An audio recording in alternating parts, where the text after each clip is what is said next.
Welcome back. Manitoba Chicken's here tonight. Gina Sunderland. I'm so glad that we're doing this recipe. This is basically, we're going to start with how to cook a chicken. And I'm glad that we're doing this because, you know, it's one of those basics that some of us may have not gotten up to until now, you know. And That's so, right. and you've got kind of a foolproof way to do it. 6 steps, I think you said? Yes, 6 perfect foolproof steps. Please so you show us. Perfect roast chicken every single time. Okay. Okay, so first thing that you want to do is you want to start out by preheating your oven to 375 degrees. And I always say if you're going to roast one chicken, you might as well roast 2 because there's so many amazing things that you can do with the delicious leftovers. Works for me. Yeah. Step number 2 is simply take your chicken out of the package and put it into a roasting pan with sides. There is no need to ever wash or rinse your chicken. Then just pick your favorite seasonings. I just like to use salt, pepper, a little bit of seasoned salt. So I'm going to get you to help me out with that, Des. Sure thing. Yeah, just so simple. I like those herbs that you've got over there. Is that's fresh sage you have? Yeah. So what I love to do is inside the cavity of the bird, I like to take those poultry seasonings, sage, thyme, rosemary, my favorites, and I just pop a few inside the cavity of the bird. Okay. And it just really adds a lot of flavor. Another option too is some fresh lemon wedges and some onion, and you can put that inside. So you're just really building the flavors here. Those are 2 of my favorite things to put in a roast chicken. I haven't tried the fresh herbs yet. I've got to do that. Absolutely. Okay? Delicious. Right. Must do. Yeah. Okay. Okay, and then you just put these into your preheated oven, and they should roast for about 90 to 110 minutes. So these are just under 5 pounds or about 2 kilos. But the only way we know for sure that our chicken is perfectly cooked is by using our meat thermometer. And so we are going to do that next. I'm just going to quickly wash my hands as you pull these delicious chickens. Put those in and pull the really good smelling ones out. I'll be right back. Sounds fantastic. All right, so, and of course, this is another one of these incredible locally produced ingredients, and you know, super healthy, nice and lean. And I love that there's roosters on my oven mitts. That makes it extra special, I think. Des, those smell so Is that working good. for you? Yeah, so the way that you know your chicken is perfectly cooked is to use a digital meat thermometer. So we always roast chickens breast side up so that we can insert the meat thermometer probe into the thickest part of the breast meat. And you don't want to be hitting any bone, is that kind of the idea? No, and that's when you really know that the internal temperature, when you go into the center of the breast, the internal temperature should be 180 degrees Fahrenheit or 82 degrees Celsius.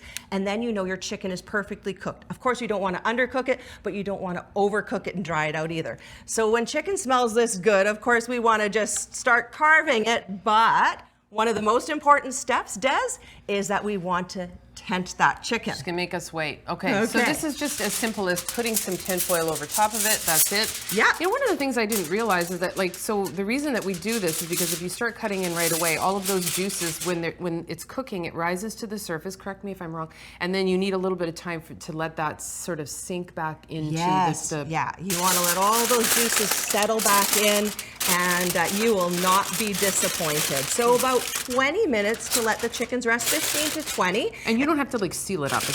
No, you're doing a perfect job. We just have to be a little careful. I know it's hot and delicious. Okay. So after 20 minutes, you're gonna slice and carve that chicken, and it's gonna be beautiful, perfect, juicy chicken every time. Yeah, okay. Okay. And this is sort of like part B of this, because now we're going to make this incredible chicken lime cheese quesadilla. We are. Cream cheese and a quesadilla, I never would have thought of that, but here we are. Right, so these quesadillas have 2 cheeses, and they are so simple and so delicious. It's one of my favorite things to do with leftover roast chicken. It's a wonderful way to repurpose it. So Des, I'm gonna add the delicious ingredients. I'm gonna have you mix this for me. So we've got 1 cup of cream cheese, or 8 ounces. Okay. Yeah, 2 tablespoons of fresh lime juice. We've got 1 jalapeno pepper, 3 sliced green spring onions. Add our 2 cups of cubed chicken, and you'll see how that all really comes together so nicely. All right, I can just get right in there. I've made these a few times. They're one of our favorites. Okay.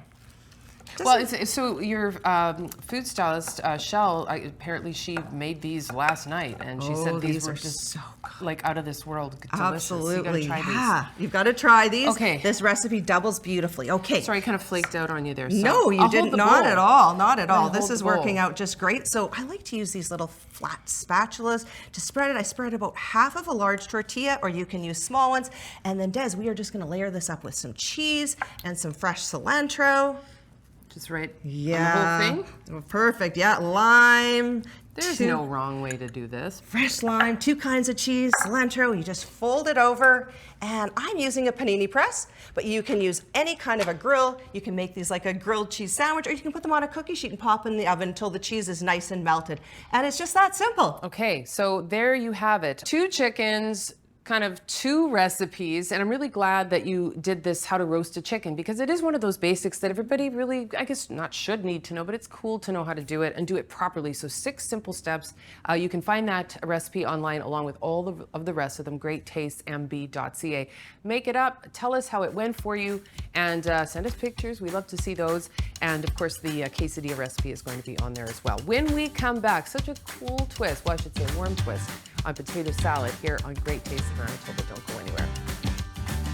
We appreciate you, whether you're new to this channel or a long-time viewer. If you'd like to join us in the kitchen regularly and meet farm families across Manitoba, please subscribe.